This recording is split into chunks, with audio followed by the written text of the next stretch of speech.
Диод красный светится постоянно, не мигая. Это говорит о том, что либо закончилась вода и система завоздушена, либо закончился кофе в зернах и машина кофе в зернах не видит, либо другая неисправность.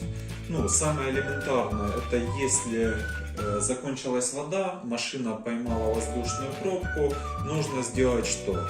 Снять резервуар для воды, наполнить его водой, можно доверху, поставить резервуар на место. Это можно, в принципе, и в лоток для сброса капель, либо в стаканчик. Открыть кран воды и прогнать через систему воду. Вот, мы видим, у нас красный диод потух.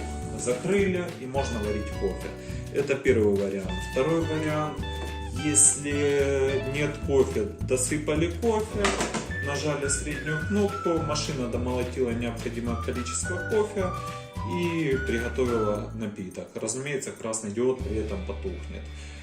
Сложнее вариант, который мы уже обсуждали, если кофемолка была залита, попала влага, либо был засыпан кофе молотый, кофемашина не захватывает кофе в зернах, и тем самым кофемашина не видит кофе.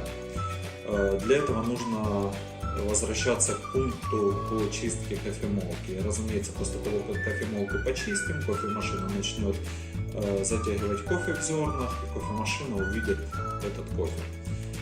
Так, ну а другая поломка, это нужно разбираться, проводить диагностику неисправности кофемашины.